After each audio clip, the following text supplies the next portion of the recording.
본문은 디모데전서의 마지막 내용입니다. 여기서 바울은 두 가지 권면을 디모데에게 하고 있는데 17절에서 19절은 교회 안에 있는 부자들에게 디모데가 가르쳐야 될 것이 무엇인가에 관한 말씀이고 20절에서 21절은 디모데 자신이 사역자로서 반드시 기억하고 있어야 될 말씀이 무엇인가를 다루고 있습니다. 먼저 교회 안에서 부자들에게 가르쳐야 될 말씀을 보면 이 말씀의 핵심은 부자들이 재물에 소망을 두지 말고 하나님께 소망을 두게 하라는 것입니다. 재물을 많이 가진 사람일수록 이 땅에서 재물이 주는 유익을 더 잘 알고 있습니다. 그래서 부자일수록 재물에 소망을 두기가 훨씬 더 쉬운 것이지요. 물론 가난하다고 해서 재물에 대한 소망이 없는 것은 아니지만 재물의 가치를 누려본 자들이기 때문에 그만큼 재물에 대한 가치를 알고 재물에 소망을 두기가 쉽다는 겁니다. 이것들이 부자들이 빠질 수 있는 유혹이고 함정이었습니다. 디모데가 해야 될 일은 그 부자들을 가르쳐서 그들이 재물에 소망을 두지 않고 하나님께 소망을 두도록 하는 겁니다. 본문에는 하나님께 소망을 두는 삶이 구체적으로 어떤 것인가, 어떻게 하면 하나님께 소망을 두는 것을 지켜갈 수 있는 것인가 하는 것을 가르쳐주고 있습니다. 18절을 보시면 선을 행하고 선한 일을 많이 하고 나누어 주기를 좋아하고 너그러운 사람이 되라고 명령하고 있습니다. 이것들이 하나님께 소망을 두는 구체적인 삶의 모습들입니다. 선을 행하고 선한 일을 많이 하라고 할 때에 기본적으로 그게 어떤 것인가를 생각을 먼저 해야 되는데 그런 생각하는 과정 속에서 하나님이 어떤 분이신지 하나님이 무엇을 기뻐하시는지 깨달아 알게 되고 그렇게 하나님을 알면서 하나님을 닮아갈 수 있다는 겁니다. 그리고 사도는 19절에서 이런 삶이 참된 생명을 취할 수 있게 한다라고 가르칩니다. 다른 말로 하면 만일 재물에 소망을 두는 삶을 지속해 가다 보면 참된 생명을 취할 수 없게 된다는 겁니다. 부자들이 교회 안에 있는 사람이라는 것을 우리가 생각해 본다면 이들은 하나님이 주시는 참 생명에 대한 소망이 있었던 사람인 것을 알 수가 있습니다. 그런데 재물에 소망을 두고 살아간다면 자신이 하나님께 기대하는 그 참된 생명을 취할 수 없게 된다는 겁니다. 참 생명을 기대하지만 재물에 소망을 두는 그 삶이 부자들을 참 생명에서 멀어지게 만든다는 것이지요. 마음이 없어서가 아니라 삶이 자신들이 가지고 있는 그 소망에서 그 사람을 멀어지게 만들기 때문에 결국 재물에 소망을 두면 사망에 이르는 그 길을 선택할 수밖에 없는 것이라고 가르치고 있습니다. 우리는 다 부자는 아닙니다. 그러나 재물에 소망을 두고 싶어하는 이런 유혹들은 부자들만 당하는 유혹은 아닐 것입니다.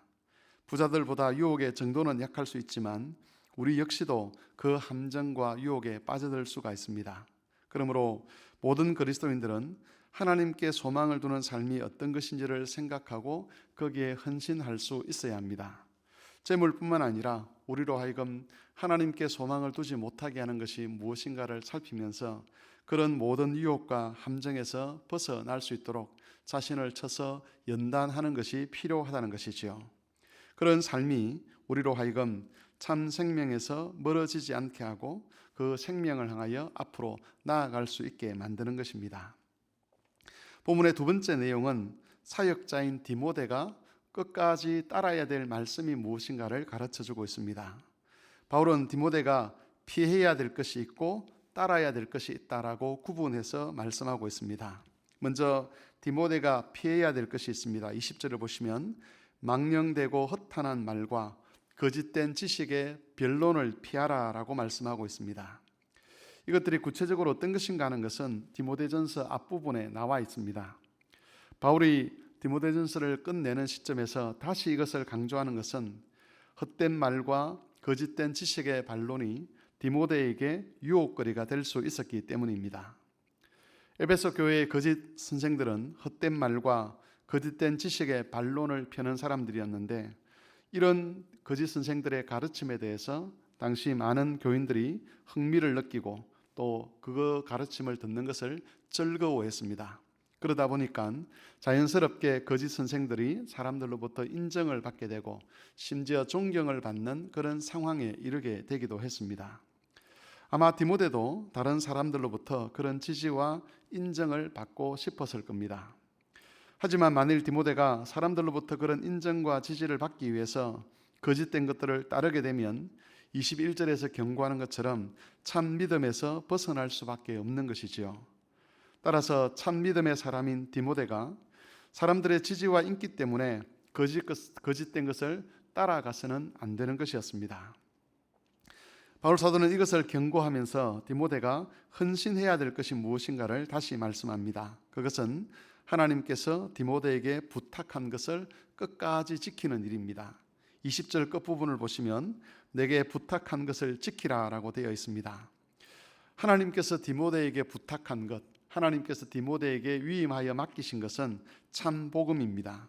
디모데가 해야 될 일은 하나님이 부탁하신 그 참된 복음이 변질되지 않도록 보존하고 그것을 교회에 끝까지 가르치는 겁니다. 어떤 경우에는 사람들로부터 그 가르침이 저항을 받기도 하고 어떤 사람들은 그 가르침을 비난하기도 하고 심지어 디모데에 대해서 반대하는 그런 경우들도 있을 수 있지만 하나님께서 디모데에게 맡기신 것이기 때문에 사람들의 반응과는 상관없이 디모데가 이 일을 신실하게 해내어야 한다라고 말씀하고 있는 것입니다. 디모데에게 주신 이런 명령들은 믿음을 지켜가는 데 있어서 참 복음의 중요성을 깨닫게 합니다. 참 복음 외에는 그 어떤 것도 성도들의 믿음에 합당한 것이 없다는 것이지요. 오직 참된 복음만이 성도들을 하나님 앞에서 바르게 자라게 하고 또 교회를 온전히 세우게 한다는 겁니다. 그래서 디모데는 사역자로서 참 복음을 지켜가는 데 있어서 최선을 다해야 되고 성도들은 참 복음을 듣기 위해서 하나님께 분별력을 구하고 참된 복음이 증거되었을 때 자신들의 명예나 자신들의 체면이나 또 자신들의 형편을 고려하지 아니하고 그 참된 복음을 따르고 순종하는 일에 최선을 다해야 하는 것입니다. 그럴 때에 온 교회가 믿음의 길에서 벗어나지 않게 되고 주님께서 약속하신 참 생명에 이르게 되는 것입니다. 이 말씀을 기억하시고 오늘도 참 복음 안에서 하나님께만 소망을 두는 그런 하루의 삶을 살아가는 모든 교우들 되시기를 바랍니다.